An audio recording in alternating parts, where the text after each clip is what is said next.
मुख्यमंत्री, मंत्री, विधायक, सांसद जाएंगे जेल। भारतीय जनता पार्टी जो ये कानून ला रही है, जो स्टेट पार्टियां हैं उनके लिए डेथ वारंट। सबसे ज्यादा इस कानून से खतरा जो लटक रहा है वो चंद्रबाबू नायडू के ऊपर, नीतीश कुमार के ऊपर। इस कानून के तहत सुनो, मेरे बने रहिए, मेरी सरकार से दूर हटने की कोशिश मत करिएगा, वरना 30 दिन। क्या है अभी असदुद्दीन अवैसी कह रहे पुलिस गिरी चाहती है सरकार की मंशा है, जो उनका विरोध करे, चाहे उनकी ही पार्टी का आदमी हो, उसको जेलों में डाल दिया जाए। डालेगी तो पुलिस ना, पुलिस से ये सब काम करवाया जाएगा तो पुलिस निरंकुश हो जाएगी, तानाशाह हो जाएगी, बेलगाम हो जाएगी। फखरुल हसन चांद उन्होंने एक सलाह दी है असदुद्दीन अवैसी को कि उत्तर प्रदेश आए, बिरयानी खाएं और खाकर वापस चले जाएं। यहाँ पर किसी को हैदराबादी बिरयानी खिलाने की कोशिश ना करें। बिरयानी खाने के लिए लोग तो हैदराबाद जाते हैं, लखनऊ की बिरयानी से ज्यादा भी हैदराबाद की भी बिरयानी मशहूर है, ऐसा नहीं है। ये उनकी भाषा जो है, उनकी छोटी मानसिकता को दर्शाता है। आज अगर AIMIM पार्टी उत्तर प्रदेश में नहीं होती और मुसलमानों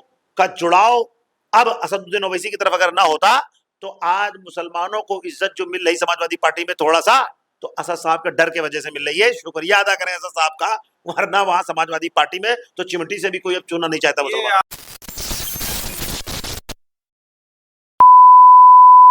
मुख्यमंत्री, मंत्री, विधायक, सांसद जाएंगे जेल। हाँ, बिल्कुल आपने सही सुना है, अगर वो विपक्ष के हैं तो।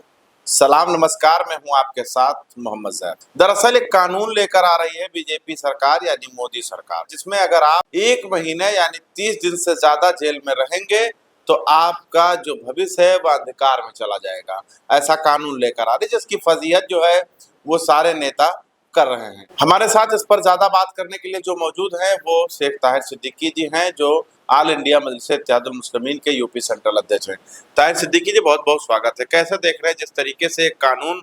भारतीय जनता पार्टी जब भी कोई कानून लाती है तो ज्यादातर वो असंवैधानिक कानून लाती है, जो संविधान के अनुच्छेदों के विरुद्ध होता है। भारतीय जनता पार्टी जो ये कानून ला रही है, ये एक तरीके से जो स्टेट पार्टियां हैं उनके लिए डेथ वारंट है।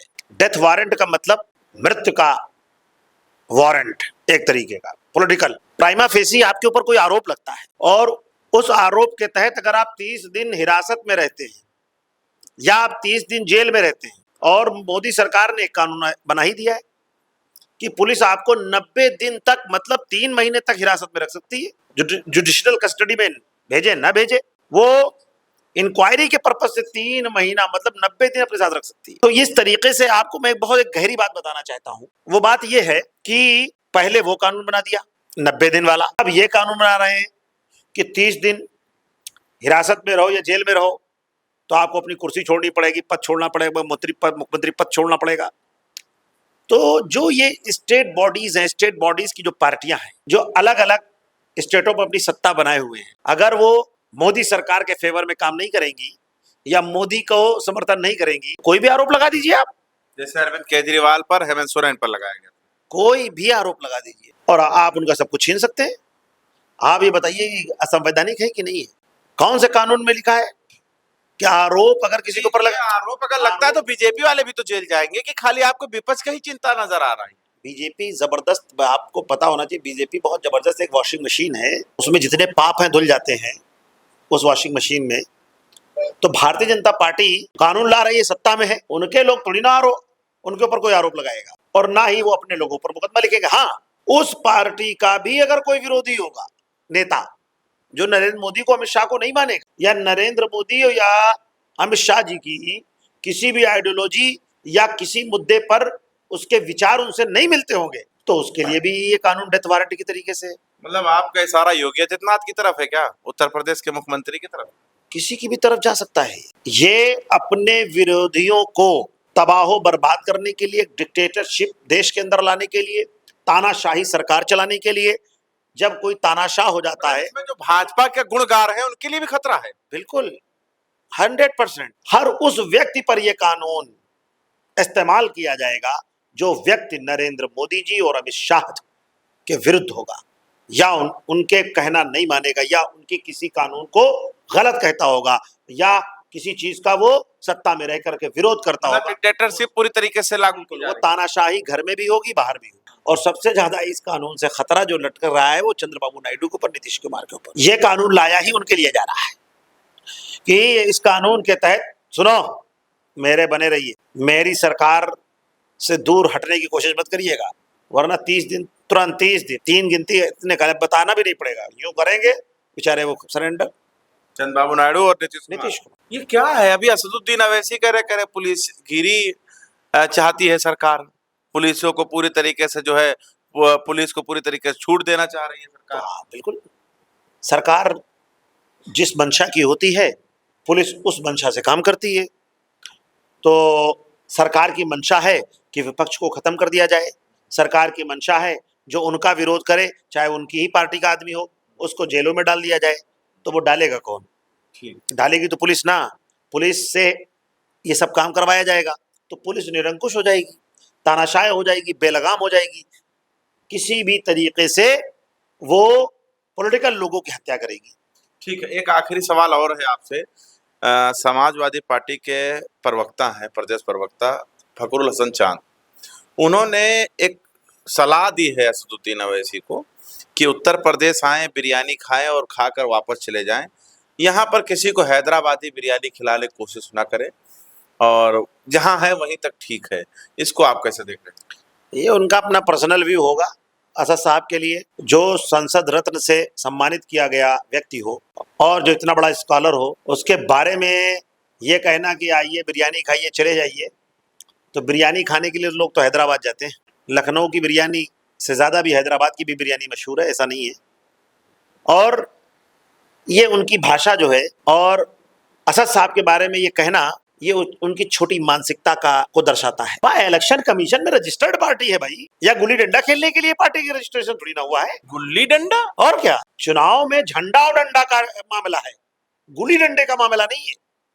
तो चुनाव ही तो लड़ेगी वो पार्टी। जो पार्टी इलेक्शन कमीशन में रजिस्ट्रेशन है उसका, वो पूरे देश में लड़ सकती है। आप जाते हैं हरियाणा में, क्या करते हैं? एमपी जाते हैं, आप क्या करते हैं? और आप जो है राजस्थान में चुनाव लड़ते हैं, क्या करते हैं?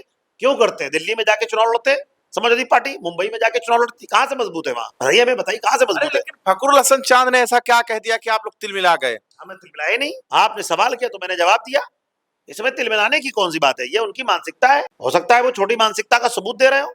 हमसे आपने जो सवाल किया है उसका मैं आपको जवाब दे रहा हूं कि ये हमसे खुद समाजवादी पार्टी के लीडरों ने बात कही है, कांग्रेस के लीडरों ने मुझसे बात कही है कि देखिए एमआईएम जितनी तरीके से अपने संगठन को उत्तर प्रदेश में मजबूत कर रही है, इसकी वजह से फिर भी कहो मुसलमानों को थोड़ी बहुत इज्जत मिल रही दूसरी पार्टियों में, वरना हाल तो ये हो गया था बीच में कि उत्तर प्रदेश के अंदर मुसलमानों को चिमटी से भी कोई पार्टी छूना नहीं चाह रही थी, उनको छूत समझ लिया था, समझ गए, अपने पास बिठाना भी नहीं चाहते थे। फखरुल हसन चांद की जो सलाह है उसको मान लीजिए, बिरयानी खाइए, हथियार डालिए, वापस चले जाइए, पार्टी का बोरिया बिस्तर बांधिए, क्या दिक्कत है? बिरयानी खा के जाने का मतलब थोड़ी ना होता है, बिरयानी खाने के बाद आराम भी किया जाता है भाई। जब बिरयानी आदमी खाएगा तो उसको थोड़ी आराम की भी जरूरत होगी, फिर वहां जब आराम के लिए क्या करेगा बताइए आप? आराम करने के लिए बिस्तर लगाएगा, तो फिर वहीं ठहर जाएगा। तो बिरयानी खाने के बाद भाग के क्यों जाएगा? बिरयानी खाने के बाद यहीं रहेगा और रहने के बाद आराम करेगा, रात भर बिताएगा। सुनिए, बिस्तर बिछाएगा, फिर मौज आएगी, फिर बिस्तर बिछा के चादर भी डालेगा, फिर आप देखिएगा बदलाव आएगा। सारे सपना उसी में देखना शुरू कर देंगे।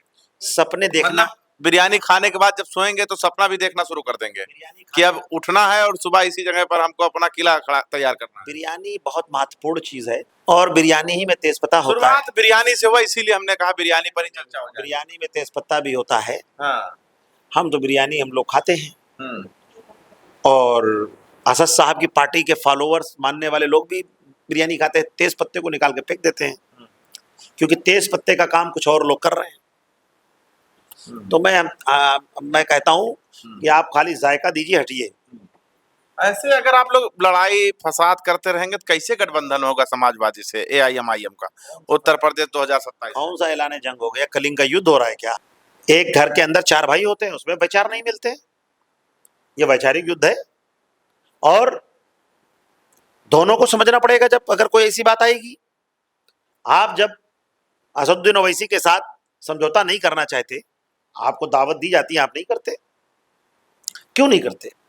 सवाल इस बात का है।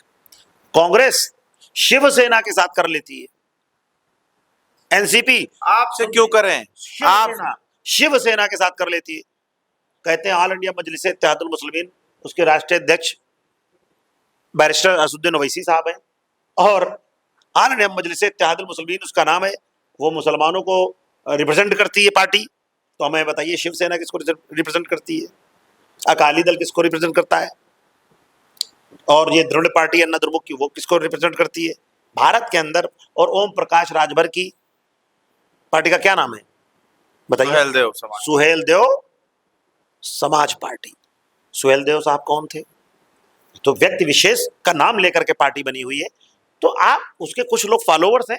तो हम आपको ये बात बताना चाहते हैं, आप ये देखिए देश के संविधान की बात कौन करता है? देश के मुसलमान, हिंदू, सिख, ईसाई, ओबीसी, एससी की कौन बात करता है? असदुद्दीन ओवैसी इस देश के संविधान की बात करते हैं, और दलित, बैकवर्ड और इस देश के अंदर जो उपेक्षित समाज है उसकी बात करते हैं। तो उपेक्षित समाज धीरे धीरे पार्टी से जुड़ रहा है, और इसी वजह से लोगों के अंदर खलबली है, डर है।